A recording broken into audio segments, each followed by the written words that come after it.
What's up YouTube, and welcome back to another Awesomoto vlog. I'm going to be doing a 3,000 plus mile review of the new Falken Wildpeak AT4W tires.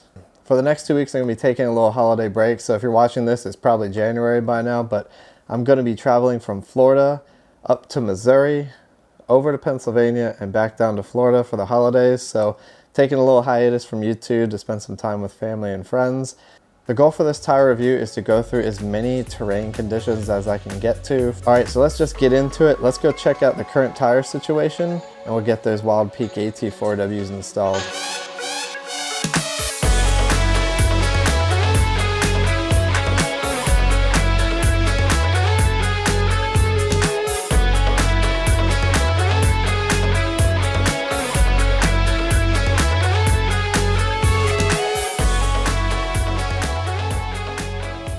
The current tires that are on here are the Falken Wildpeak AT3W, and you can see there is not a lot of tread left on there. You can see the wear indicators. Definitely way overdue for tires. I'm rocking a plug in the rear. 80k miles on Falken Wildpeak, so got a ton of life out of these, and that is the reason why I'm going with the Wildpeak AT4W for the new tire on the GX. These are 285 70 17, and these are the standard load.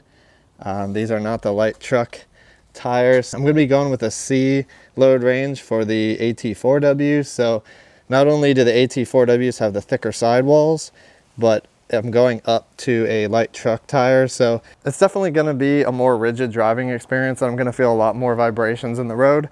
But one of the things that I notice is there's actually wear marks on the side of the tires here, and that is from when I go around corners, and I get tons of body roll, what feels like body roll, but actually it's just the tires flexing because I have the standard load tires, and whenever I go around corners, the sidewalls being a 70 sidewall, it just flexes so much. Hopefully with the AT4W, with the thicker sidewall, we eliminate that body roll. It may sound counterintuitive to go with a more rigid tire, but I think in my case, I went too flexible and too light of a load range for this tire here. After driving for 80k miles, it's one of my biggest complaints, so very excited to see the AT4Ws and understand how they feel. So let's head over to Discount Tire and get these AT3Ws swapped out for the AT4W. The new Wildpeaks AT4Ws are on. Looking freaking sweet. I can just tell already that the sidewall is thicker and it's not as mushroomed out on the sides. So that is sick. They've got the aggressive sidewall facing out, so there's a raised lettering side, which these are more aggressive on the Falken and the Wildpeak writing on the sides, and the inside that isn't exposed here is more of a flat look. So I'm super stoked that they did that. I forgot to even mention that. So let's go get some first impressions and drive it around. Alright, so before I embark on this 3,000 mile road trip, I wanted to do a little bit of a side-by-side here on the AT3W versus AT4W. So I built some charts here to show you kind of these details of the tread pattern. On the 4W, you can see tread pattern is very similar. It almost looks like somebody just took it and stretched the design a little bit more elongated. That was something I was a little concerned about to start, because the elongated tread, I have read that an elongated tread pattern can cause whistling as the wind goes in through those grooves. For the AT4Ws, they've added this staggered shoulder blocks, and so that's something that's kind of here on the sidewall that you can see.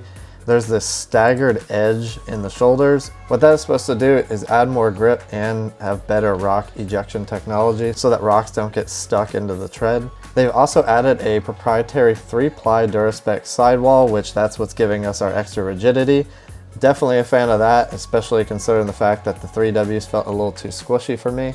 They've added some heat diffusing technology to these tires so that you have less heat, more tread rigidity, and just in general, the tread wear is going to be better compared to the 3W in those hot highway driving climates. So that's a really nice feature to have. And that leads me to the next topic, which is their 60,000 mile warranty. They've changed the tire compound and they are now backing with a 60,000 mile warranty, which on the previous AT3W was only a 50,000 mile warranty. So that is a nice addition to see there, another 10K miles of warranty on the tire, which is awesome. And lastly, they've made these tires even better in snow than the 3W, which they were great already.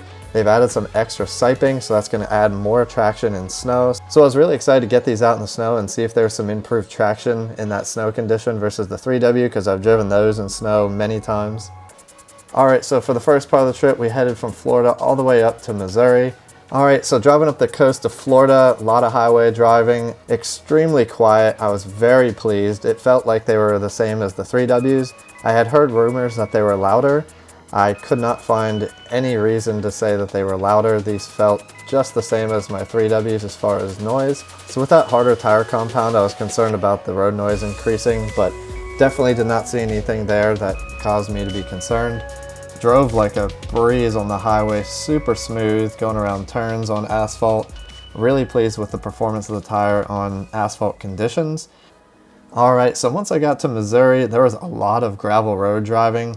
Pretty much the entire duration of time being there. The house that we were staying at with family was just, way out in the country, out in the farmlands of Missouri, and it was just gravel the entire time to get in and out anywhere you needed to go. So I did a lot of fun driving on these roads, blasting through gravel, hitting puddles wherever I could, just trying to, really get a good feel for how these tires performed on gravel, and they were incredible. So this fresh tread was just flinging rocks out of the way, and it made it feel really stable on gravel. I didn't have a lot of that, back end fishtailing around, going around corners. It was just blasting right through everything. Seemed like the tread just pushes the rocks out of the way. So really was a fan of the stability in the gravel and dirt road conditions. If you're somebody who lives out in the country like this, these things are a blast to drive to and from your property. If you're living way out and you gotta commute on a road every day, these things perform great in that scenario. Alright, so the next leg of the trip was going from Missouri up to my hometown in Pennsylvania, and this was such a blast. It was pretty warm this year, so there was not a ton of snow, but we did luck out and we got some snow during the trip, and I was able to test these out in some snow conditions. As you can see, Max is with me here. We met up while I was home and tried to get some good shots with the drone and go out and really test these out in some of the mountain trails in our area. See, it's just beautiful up there in Pennsylvania. So we headed up into the mountains.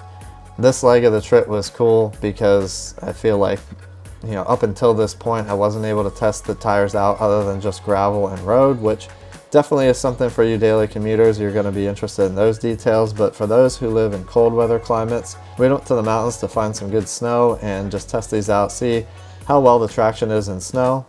They did really well on these trails. These weren't the most aggressive trails. They're basically, some fire trails that go up over the mountain range. Nothing too aggressive, but there was a lot of areas where there was ice.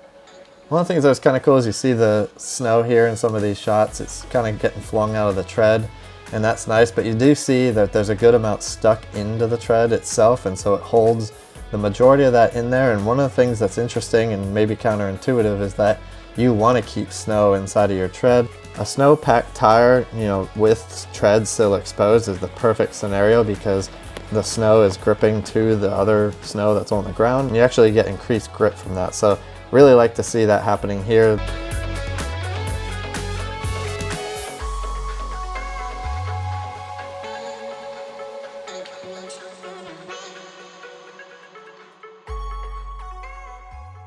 Alright, so the last leg of the trip, going from Pennsylvania back to Florida, and on my drive back I realized, we're going to Florida, I should probably test these out in sand, and that was an absolute blast.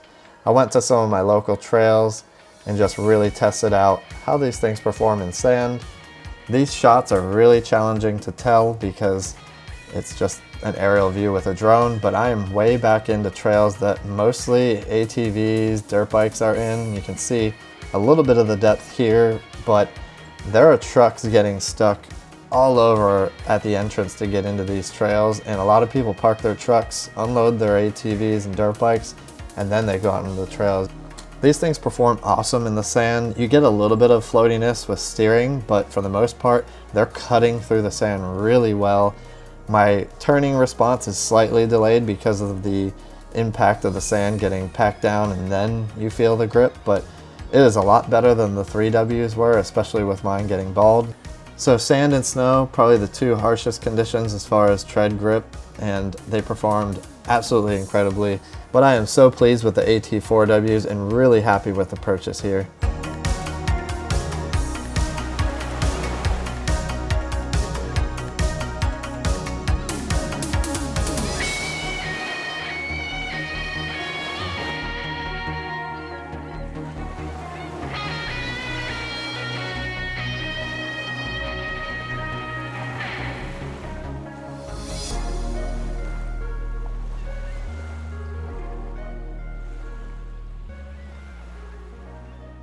Alright, so there we have it, a 3,000 mile plus review of the Falken Wildpeak AT4Ws. So in summary, I'd like to talk about a couple of things with these tires. If you're in the market for these, I highly recommend them. They've been incredible these past 3,000 miles.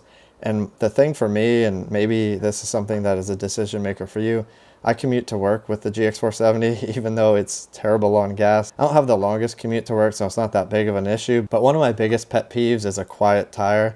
I think it's hilarious when I'm driving by Jeeps and they've got either KO2s or just mud terrain tires, and they've got these super aggressive tires and they sound ridiculous. It's gotta be the most annoying thing to be driving with some of those tires. They're extremely quiet and I barely notice them when I'm driving.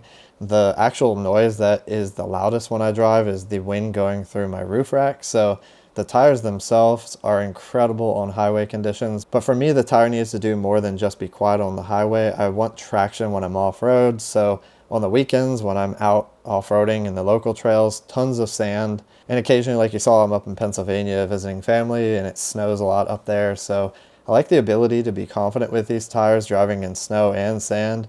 So at the end of the day, would I recommend these tires to a friend or to you? Yes, I would highly recommend these to anybody in the market for a new all-terrain tire. One of the reasons I went with the 3Ws years ago when I was getting tires for the GX was because I read such raving reviews about how quiet they were, and for the price point, they were like the perfect balance for that.